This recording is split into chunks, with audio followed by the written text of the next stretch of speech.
Hello and welcome to our YouTube channel. आज के video में हम बात करेंगे treatment of goods other than sales and purchases. तो जब परचेजेस होता है, जब सेल्स होता है, तो क्या अकाउंटिंग ट्रीटमेंट फॉलो करते हैं हम, इसके बारे में तो हम जान चुके हैं। बट अगर बिज़नेस से जो गुड्स है वो बाहर जाता है पर सेल्स नहीं हुआ है, तो उसके लिए हम क्या जर्नल एंट्री पास करेंगे, कौन से अकाउंट को डेबिट करेंगे, कौन से अकाउंट को क्रेडिट करेंगे, हम जानेंगे इस वीडियो में। So please stay tuned. Business might distribute goods as free samples for advertisement. Advertisement के लिए फ्री सैम्पल्स डिस्ट्रीब्यूट करता है, उसमें भी गुड्स बाहर जाते हैं।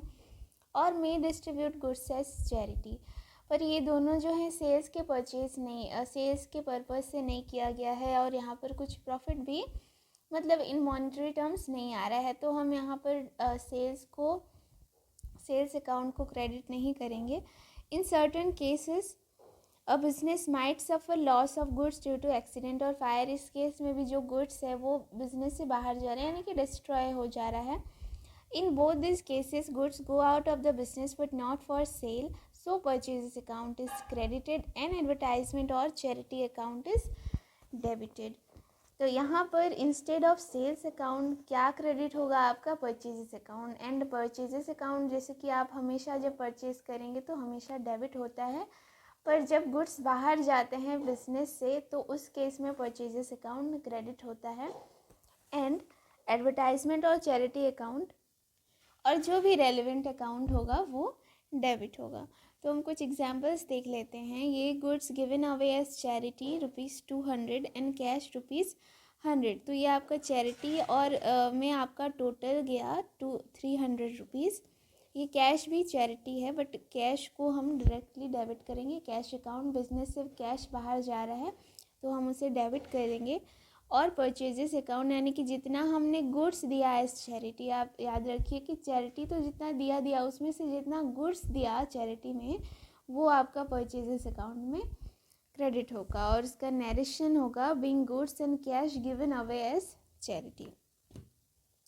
Goods worth ₹500 distributed as free samples. यहाँ पर आपका जो भी जिस भी पर्पज़ से ये चैरिटी किया गया है वो पर्टिकुलर अकाउंट को आप डेबिट करेंगे। Advertisement account debited 500 to purchases account 500 being goods distributed as free samples.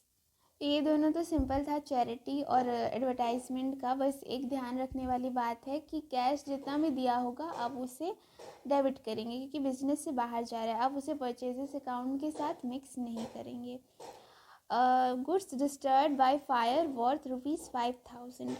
अब ये उस गुड्स के लिए है जो अनइंश्योर्ड है, मतलब कि जिसका कोई भी पर्सन, मतलब कि पूरा जो 5000 का गुड्स था उसमें से कुछ भी उसका इंश्योर्ड नहीं किया गया था, तो पूरा का पूरा कंपनी को ही लॉस उठाना पड़ेगा।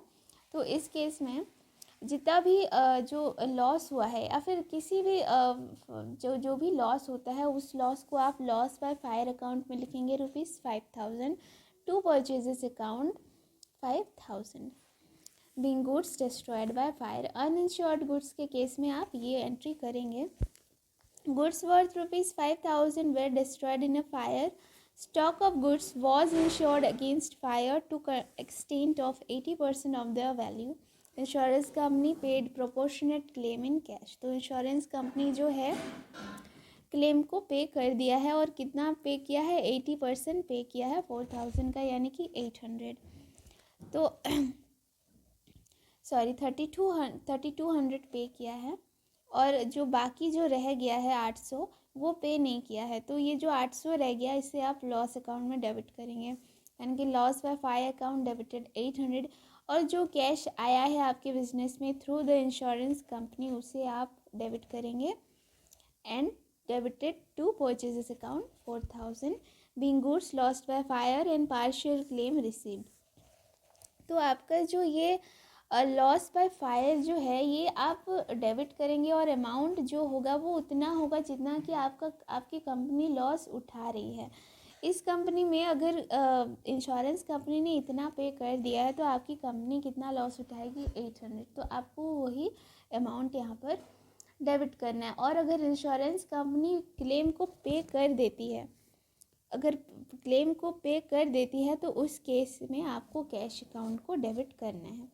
बट अगर इंश्योरेंस कंपनी ने अभी तक क्लेम को पे नहीं किया है, बस क्लेम किया गया है और वो अभी तक पे नहीं हुआ है, तो इस केस में भी एक अलग एंट्री होता है। Goods worth rupees 3,000 were destroyed in a fire and 60% of the goods was insured. Insurance company admitted the claim but not yet received. यहाँ पर अभी तक पैसा मिला नहीं है। तो यहाँ पर आप कैश अकाउंट को डेबिट करने की जगह पर इंश्योरेंस कंपनी अकाउंट या फिर जो भी कंपनी से आपको मिलने वाला होगा क्लेम, उसी कंपनी के अकाउंट को डेबिट करेंगे। ₹1800 जितना मिलने वाला है 60%, एंड जो भी लॉस कंपनी खुद उठा रही है उसे आप डेबिट करेंगे लॉस बाय फायर अकाउंट में to purchases account ₹3000. Being goods destroyed and partial claim admitted, it is not received yet. Goods destroyed in transit ₹40,000. Insurance company paid the full claim. तो यहाँ पर जो है क्लेम पे हो चुका है, तो ये भी वही केस है कि आप कैश अकाउंट में जितना भी क्लेम पे हो चुका है 40,000 डेबिट करेंगे टू परचेजेस अकाउंट. यहाँ पर लॉस बाय फायर अकाउंट को लिखने की कोई ज़रूरत नहीं, बिकॉज कंपनी जो है वो कोई भी लॉस नहीं उठा रही है. Cash embezzle by cashier. Cash embezzlement के केस में भी आप डेबिट करेंगे loss by embezzlement account debited 18,000, यानी कि जितना भी लॉस कंपनी उठा रही है उसे आप लॉस बाय एम्बेजलमेंट अकाउंट को डेबिट करेंगे to cash account, being cash embezzled by cashier. So that's all for today video. I hope कि आपके सारे डाउट्स जो हैं क्लियर होंगे. If not then please write in the comment section below. For more videos, please subscribe the channel. Please like and share. Thank you.